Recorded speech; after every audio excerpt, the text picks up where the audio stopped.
Progression for me is life. Progression for me is one of the most important parts of the game. So progression is really important for us in Assassin's Creed 2. We live the life of someone. That was the main idea, you know, when we say, let's have a character for over 30 years.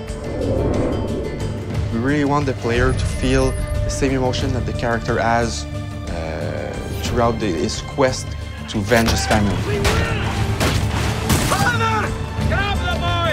I'll kill you for what you've done! Our game begins in 1476 and it ends in 1503. So it's a considerable span of years for a video game. It's the height of the Italian Renaissance. This is when the most beautiful paintings, the greatest sculptures, the most wonderful architecture are all being built and created.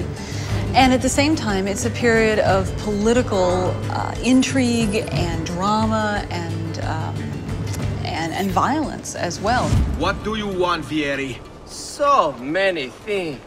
A prettier bride. Oh, and yes, your life.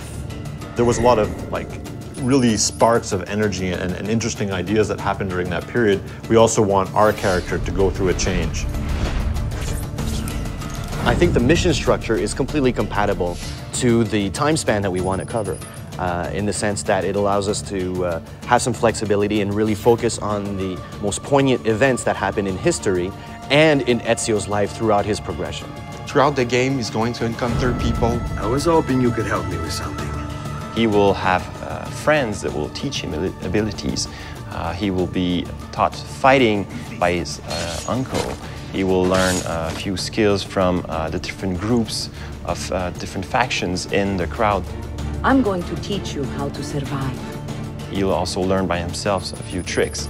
And this will make sure that the player progresses in the game in a way that always varies the experience. If your character isn't evolving and it's not, you're not looking, oh, what's my next new toy, or what's the next thing that I'm going to get to play with, the game will feel stale. So it's very, very important that the game feels refreshing. You know, every new mission that you play, there's something to look forward to at the end of it. The more and more the game progresses, the more and more anger he has, and the more he has to let out that anger. So the moves just keep coming and coming and coming on what he can do with the different weapons that he has. You start with just basic sword attacks and the ability to defend yourself. And then we introduce disarming and counter kills, and then from there it all opens up.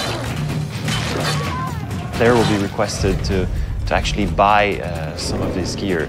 For example, we have the armors, which will give him more health points, hit points in general. He starts with various sets of armor, the first one being just leather armor, and then it moves throughout more metal armor, provides him more protection. In AC1, we sort of gave the player, without any choice, this is what you're going to learn next.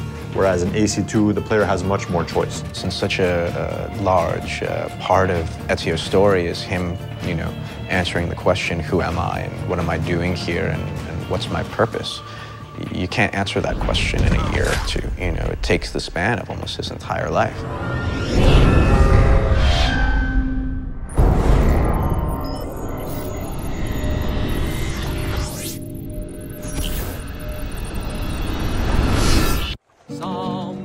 On a rooftop, there's a hero in a hood.